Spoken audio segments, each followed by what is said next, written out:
Annyeonghaseyo mga ka-kitchen! So ngayong gabi, gagawa tayo ng isa sa specialty ng Ferd's Kitchen. Ang fluffy, soft, creamy, at talaga nga namang hinahanap-hanap ng lahat. Ang Ferd's Kitchen special puto keso. So ituturo ko sa inyo kung gaano kasimple gawin to, basta nasa tamang recipe, hindi tinipid, at higit sa lahat, masaya ka habang ginagawa mo ang special puto na ito. So mga ka-kitchen, kagaya ng request nyo, ituturo ko sa inyo yung mga kakanin, yung mga pastries na ginagawa ko, hindi ko isisikreto sa inyo at isi-share ko sa inyo hanggat kaya ko at ipapaliwanag kong mabuti ang mga paraan kung paano gawin to. So tara na, huwag na nating patagalin to. Samahan nyo ako at gawin natin ang special puto keso ng Ferd's Kitchen. Tara!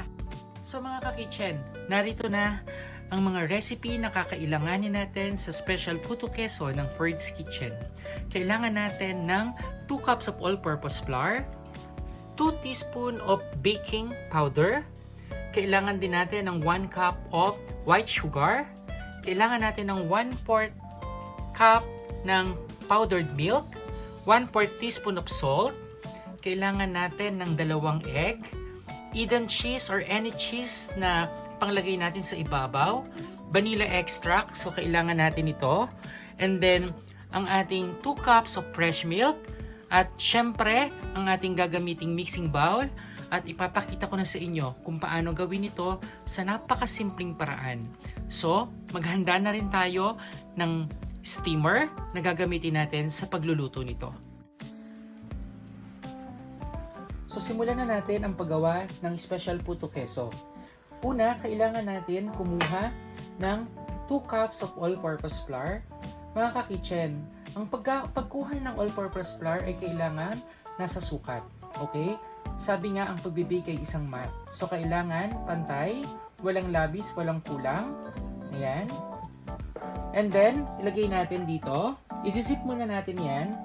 At kumuha pa tayo ng 1 cup para makumpleto ang 2 cup. So once na nailagay na natin ang 2 cup ng all-purpose flour, kunin natin ngayon ang ating 2 teaspoon ng baking powder. Take note mga ka-kitchen, maraming puto ang hindi umaalsa at nakukulangan sa korte o hulma nito. Ito ay dahil sa gumagamit ang iba ng baking powder na matagal nang nakastock or lumabas or nahanginan na. So kailangan gumamit tayo ng maganda at double acting na baking powder. Ilagay natin dito at ilagay din natin ang ating 1/4 teaspoon ng salt. Ang asin ay nakakatulong para mabalanse ang tamis ng ating puto keso. So ngayon, ilagay na rin natin ang ating 1 cup of white sugar. Ang timplang ito ay sakto ang tamis at talagang nga namang hindi nakakaumay.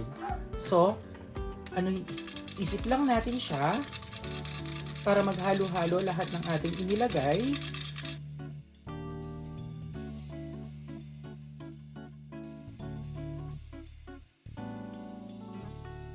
Dahil natapos na natin mazip ang ating mga dry ingredients, ihalo na rin natin ang ating powdered milk. So, haluin lang natin ito. At dumako na tayo or pumunta na tayo sa ating wet ingredients.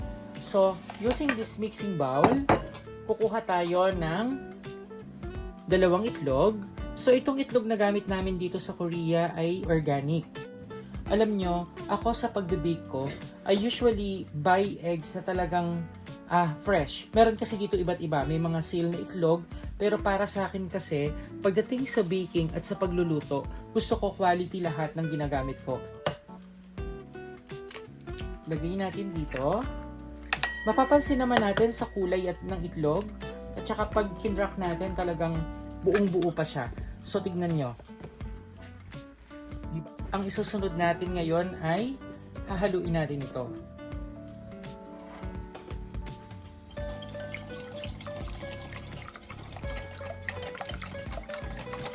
Yan. And then, isunod naman natin, pagkatapos nito, ang ating melted butter.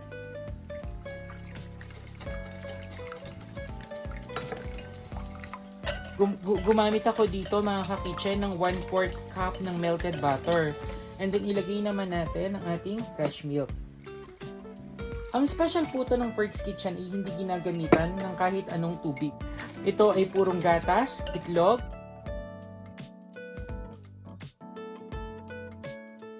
so maglalagay tayo ngayon ng ating vanilla essence or extract. Kukuha tayo ng 1 teaspoon.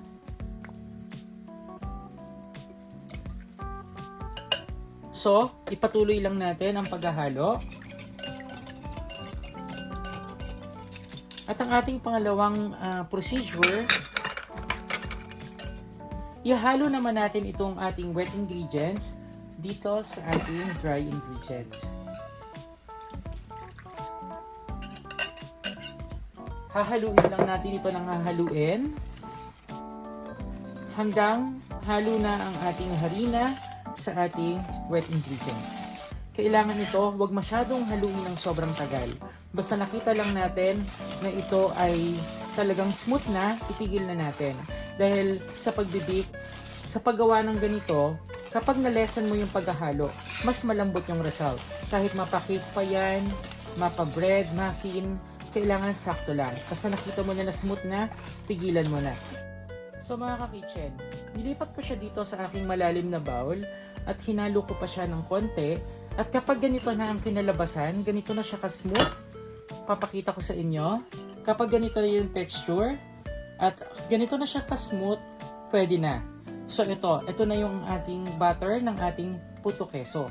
Ang susunod nating gagawin ay maghihiwa tayo ng cheese na panglagay sa ibabaw at ipe-prepare na natin ang ating mga puto molder. So mga ka-kitchen, maghiwa na tayo ng keso na ipang-ibabaw natin sa ating puto keso. Dito sa Korea, kahit napakamahal ng local cheese natin sa Pilipinas, gaya nitong Eden cheese, ito pa rin yung binibili ko. Kasi ito yung swak sa panlasa ng mga kababayan natin dito. At kapag ito yung nilagay, talagang parang nasa Pilipinas ka na rin. So maghiwa tayo ng keso.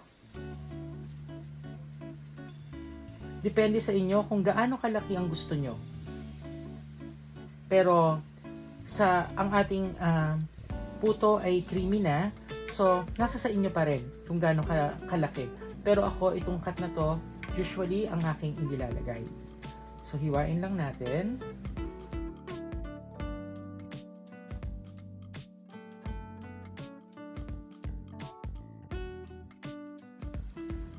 So i-prepare na natin ang ating mga puto molder.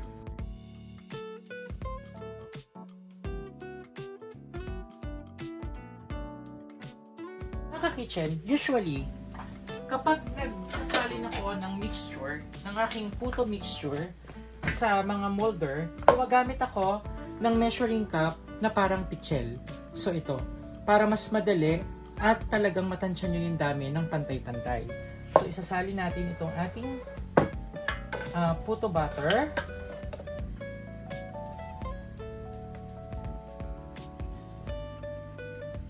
Ayan. So mamaya, kung gusto niyo ng ibang flavor, ipapakita ko sa inyo. Magsasample tayo. Okay? So isalin lang natin ang ating puto mixture or ang ating puto butter sa ating mga molder.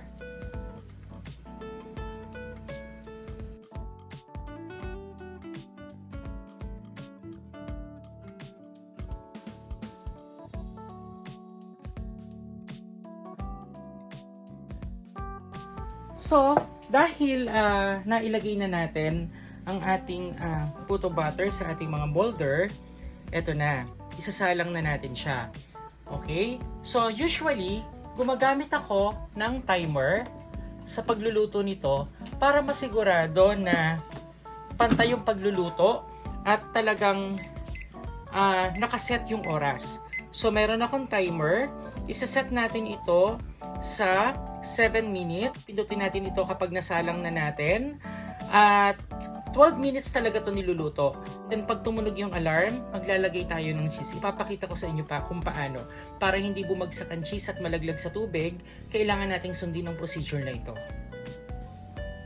Lagay ako ng tela sa ibabaw ng ating steamer at para nakakatulong ito para hindi mabasa ang ating puto. Yung steam niya hindi bumagsak sa ating puto. So ipapakita ko sa inyo ang kinakailangang kulo bago natin isalang. So kailangan ganito ang pagkakulo niya, medium to high heat. Mahalaga ito para umalsa ang ating puto.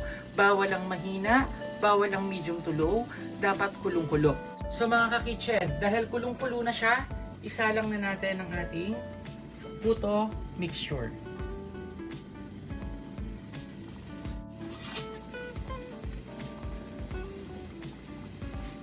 Takpan natin. Set natin ang ating timer ng 7 minutes. Kung gusto niyo naman ng ibang flavor, gamit ang ating puto mixture. Kung gusto niyo ng puto ube, lagyan lang natin ng ube flavor. At kung gusto niyo naman ng pandan flavor, lagyan natin ng pandan flavor. Lahat ay posible basta gusto mo at gusto mong matikman. Okay? So, dahil konti lang yung may example natin, yung natira lang nating mixture, gumamit ako dito ng McCormick na ube flavor. So, maglagay lang tayo ng konti. Mga 2 patak lang. Okay. So, haluin lang natin siya. So, ayan. Naglagay ako dito ng ube flavor. Haluin lang natin.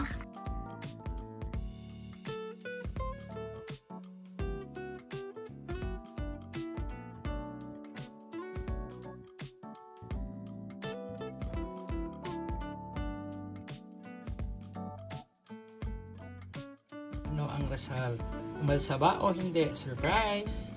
Okay, tumunog na. So, let's see.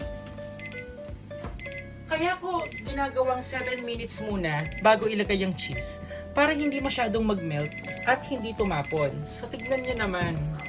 Tignan nyo naman ang ating puto keso.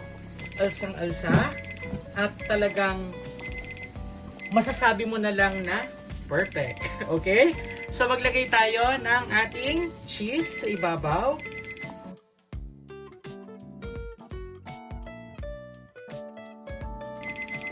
Okay. And then, takpan natin at mag-timer ulit tayo ng panibagong 5 minutes. After 5 minutes, tignan na natin. Wow! So nakita nyo yung ibang cheese, masyadong nag-melt, may bumagsak din, pero at least hindi lahat. So, hanguin na natin. Hanguin na natin yung ating mga puto keso para maisa lang natin yung ube at saka yung ating pandan flavor.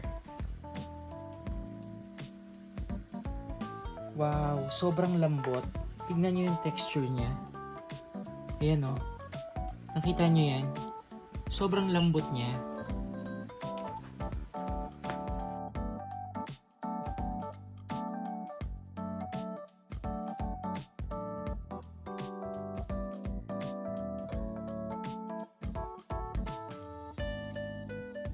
So, kumuha lang tayo ng mga 4 siguro or 5. And then, isalin natin itong ating ginawang ube. I think parang 2 lang siya. Tama? Ayan. Punuin na lang natin.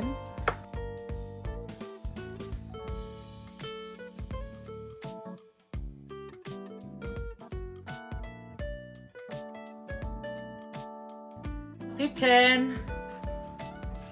Cooking done! So, luto na ang ating puto, keso na may iba't ibang flavor. Tikman na natin. Hindi masyadong malalaki yung ginawa ko kasi for vlogging lang. Pero kung gusto niyo yung malaki, mas malaking molder yung gamitin nyo. So, tikman muna natin itong ating plain. So, ito na. Tignan nyo ha, kung gaano kalambot at kung gaano ka-fluffy.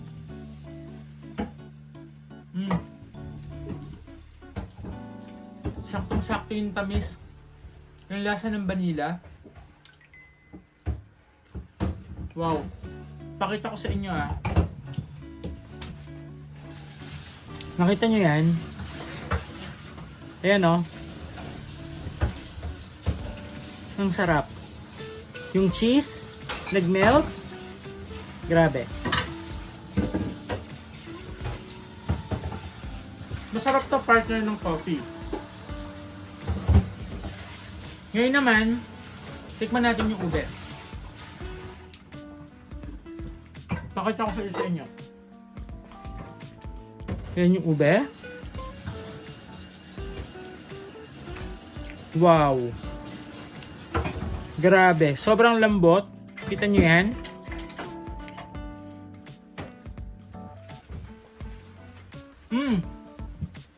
Lasang-lasa yung ube flavor. Panalo.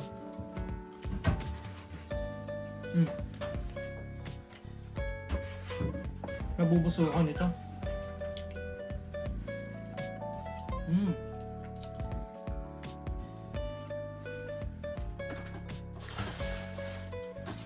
Ang sarap nito lalo na kapag may partner ka na tea o kaya kape, the best. Ang sarap ng ube, grabe. Gawin nyo sa mga bahay nyo mga ka-kitchen.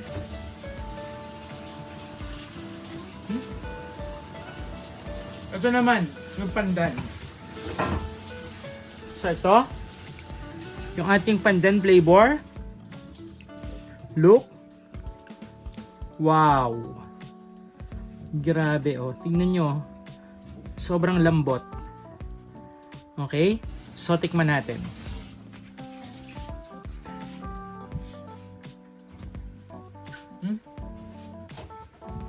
Lasang-lasa yung pandan.